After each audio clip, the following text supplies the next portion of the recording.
Salut tout le monde, bienvenue dans les Mardi Market où est-ce qu'on parle de tout ce qui s'est passé sur le marché Pokémon durant la semaine dernière. Puis on commence avec une seule nouvelle qui a été annoncée, donc il y a les Prize Packs qui s'en viennent en juillet prochain. Pour se procurer un Prize Pack, vous devez jouer dans vos card shops locales qui organisent soit des tournois, des journées de jeu. Et quand vous gagnez un Prize Pack, vous avez la chance d'avoir une de ces cartes-là. Il y a pas mal plus que ces 4 cartes-là. Mais ça va être comme les grosses chases, mettons. Grosses chases du set. Donc, d'après moi, la Mega Dragonite va valoir un petit quelque chose. La Meowth aussi, qui est extrêmement playable. Puis vous avez quand même, si vous allez sur PokéBeach, vous avez une liste de toutes les cartes qui vont être disponibles dans les packs. Donc, pour les joueurs, je vous souhaite bonne chance. Ensuite, on commence avec la Suicune V The Crown Zenith qui vient d'atteindre, mesdames et messieurs, 100$ pour la Suicune V, donc qui est amplement méritée, la plus belle des 3 Legendary Dog. Puis honnêtement, je crois pas qu'elle a fini de monter cette carte-là, c'est une des plus belles cartes qui a été réalisée. C'était clair que ça allait être elle, la première. Puis en PC10, elle se rapproche du 400$ aussi, tranquillement, pas vite.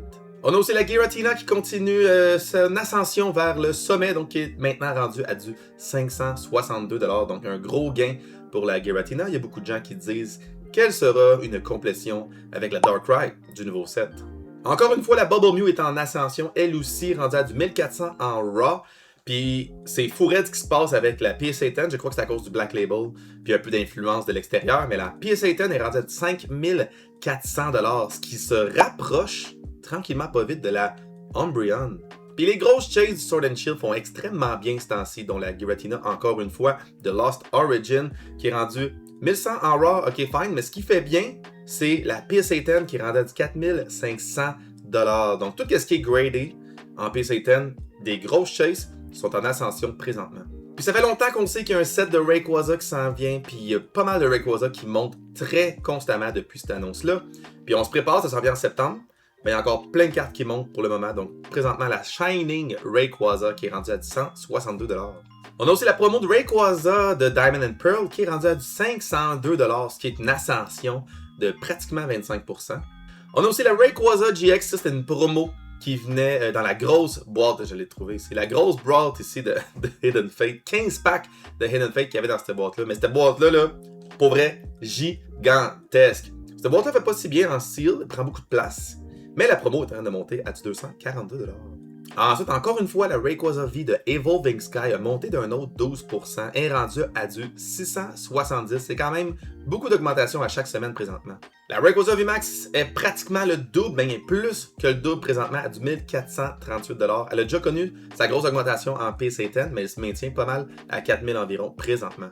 Puis si vous saviez pas, les cartes en japonais font pas mal mieux que les cartes en anglais pour l'espèce de set de Evolving Sky. Donc c'est Blue Sky String, la Rayquaza est rendue à du 2800$. Donc ça aussi, c'est le double. Mais ça, il y a vraiment pas beaucoup de ventes présentement.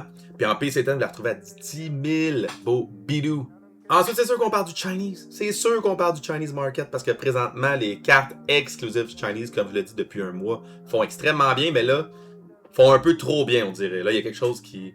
J'ai l'impression que ça va se ralentir un peu, là, mais la Meowth est rendue à du 130$, alors que, comme j'ai dit la dernière fois, elle était à du 30$ il y a vraiment pas si longtemps que ça au début de l'année. Donc, maudite belle augmentation, un gros 20% pour cette semaine. Il y a aussi la Pikachu avec la Psyduck de Collect 151 qui a atteint un nouveau all-time high à du 1200$. Puis on a aussi la Pikachu avec la Gengar, un nouveau all-time high, assez rapidement quand même, donc à du 3200$ présentement. Incroyable ce qui se passe avec le Chinese market. Puis il y a d'autres cartes en chinois qui sont exclusives mais qui sont pas dans les gem packs. On a la Arcanine ici qui est incroyable, même si j'aime pas tant l'Etera. La carte est rendue à du 550$ en graded, elle est rendue à du 1300$. Puis le art est vraiment très très beau, mais encore là, vous la retrouvez pas en anglais. Puis une que j'ai l'impression qui va peut-être monter très très bientôt parce que Tandemaus et Maushold sont ultra désirés présentement. C'est un des Pokémon les plus cute des nouvelles générations. Puis ça, c'est une Maushold qui est exclusive en Chinese. Elle vient dans cette boîte-là qui avait une Gholdengo. Ça, par contre, on regarde ça, c'est laid quand il y a une Gholdengo. Mais bref, ça pour dire que cette carte-là, elle n'a pas encore connu un extrême gros bond comme tous les autres. Puis pour l'instant, je crois qu'en PC10 à 1700, puis en Raw à 564, je pense que c'est un des derniers moments avant qu'elle monte solide.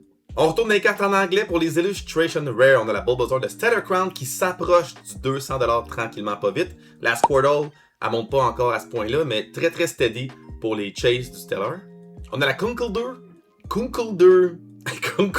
qui est rendu 14% d'augmentation, rendu à 50$, topé ça. Ça paraît que c'est bientôt les vacances de la construction. Augmentation aussi de 29% pour une Illustration Rare de Temporal Force qu'on n'entend jamais parler. C'est un très très gros bond. Elle est rendue à du 30$ présentement. Grosse augmentation aussi pour la Fizzin DPD qui est une des cartes les plus underrated ever. Donc cette carte-là est encore super cheap à 20$. Très très cheap. Elle a des vibes à la Kung Fu Panda. Je trouve que la carte est très bien réalisée. Puis je trouve que 20$ c'est encore très très cheap. Je comprends que Fizzin DPD, c'est pas le plus aimé, mais le art est beau. Une carte que jaillit, c'est la Brute Bonnet. Je trouve que cette carte-là est hideuse. Très très laide. Mais elle a monté de 28%. Fait qu'il faut que j'en parle. Donc elle est rendue proche du 30$. Augmentation de 26% aussi pour la Zora de White Flare, les Illustration Rare de White Flare Black Bolt, c'est juste fou raide présentement. Zora, gros bon, est rendu à 72$. Puis son évolution, mesdames et messieurs, topé le 100$ enfin! Enfin, amplement mérité. Mais honnêtement, on va dire vraies affaires, la Zora est pas mal plus belle. Puis le marché pour les SRR, présentement, il est pas élevé. Il n'y a pas grande variation dans le market. Mais on a quand même une couple de trucs qui sont notables. Donc, on a la Team Rocket Crobat, que le art est vraiment écœurant depuis le jour 1 que j'ai vu cette carte-là. C'est une carte qui est en bas de 100$ depuis vraiment longtemps et topé enfin 100$ et est rendu à 115 quasiment. Puis donc je pense que c'est amplement mérité pour cette art-là. Un autre art qui est en pleine ascension, c'est la Melodic, encore une fois, elle aussi. Le art super bien mérité. By the way, elle se complète avec la Feebas. Donc c'est un peu un matching art qui est le fun. Donc si jamais vous voulez faire ça pour votre binder, très très bonne idée. Ensuite, on a la Greninja qui, depuis le set de Chaos Rising, a monté un tout petit peu. Pas énorme, mais quand même un tout petit peu. Puis en PC10, elle ne bouge pas du tout présentement. Donc peut-être un des derniers moments avant qu'il y ait des ventes qui arrivent. Puis elle varie beaucoup ce temps-ci, mais la Shawazor de 151 recommence à être proche du 700$. Donc on se rapproche d'un nouveau all-time high. Reste à voir si la semaine prochaine, je ne vais pas en parler, qu'elle est à la baisse. Pour le Seal, on a la Gem Pack ici qui est rendue à 150$. Donc le premier booster box qui a été fait pour les Gem Pack volume 1. Puis la Captain Pikachu n'est pas en train d'augmenter énormément en termes de raw. Donc je pense que vous êtes mieux d'acheter la carte à l'unité au lieu d'acheter une box puis de la rip. On a aussi la Gem Pack volume 2 qui est rendue à du 120$. Petite augmentation de 10% quand même. Puis sinon, pour les autres, pour vrai, le Gem Pack volume 3, si jamais vous en trouvez à 80$, achetez-le. Il n'y a personne, il n'y a pas aucun vendeur qui vend ça présentement à 80$. Live, il y a du monde qui achète ça 150$ la boîte. Donc, pour vrai, c'est un peu abusé. Mais il y a du monde qui font ça. Moi, je pense que autour de 100$, 120$, je pense que c'est pas mal le prix pour un Gem Pack volume 3 au Québec présentement. On a aussi le bundle de Prismatic Evolution qui est rendu à 143$, donc grosse augmentation de 10%. Et je crois qu'elle, s'il n'y a pas d'autres drops qui s'en viennent bientôt, va juste montrer super steady. Puis je pense qu'on n'a pas encore fini d'en voir des reprints de bundles présentement.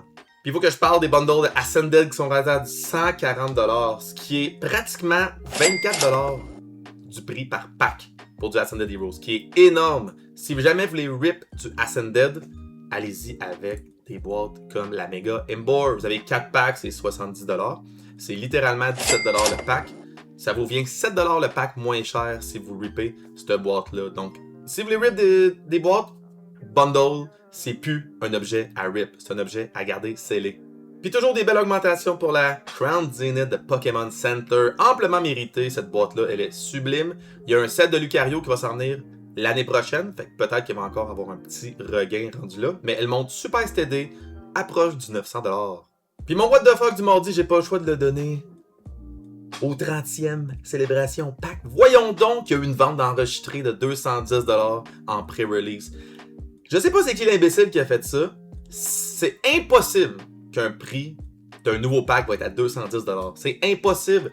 Fait que je trouve ça juste tellement drôle de voir une vente enregistrée à 210$. Et ça, c'est sur TCG Player. C'est sur TCG Player. Qui fait ça pour vrai? Des fois, les gens te posent pas de questions. Puis il faut juste que tu te caches les yeux. Puis tu passes à autre chose. Merci beaucoup tout le monde de m'écouter jusqu'à la fin. Pour la question du jour, je veux savoir qu'est-ce que vous en pensez présentement du marché chinois. Est-ce que vous croyez qu'on n'a pas fini de voir ça monter, ou est-ce que vous croyez que c'est sur le bord de crasher? Ça fait un mois que je dis que live, les cartes en chinois sont juste insane, et enfin, il y a un peu le mérite qu'ils devraient avoir, mais les augmentations sont quand même assez élevées. Donc j'aimerais savoir votre opinion par rapport au marché chinois. Dans tout ça, je vous rappelle de me suivre sur les réseaux, donc Facebook, Instagram, TikTok. Je mets du contenu Pokémon en français et je vous rappelle bien sûr que vous collectionnez ce que vous voulez. On se dit à la prochaine fois. Ciao la gang!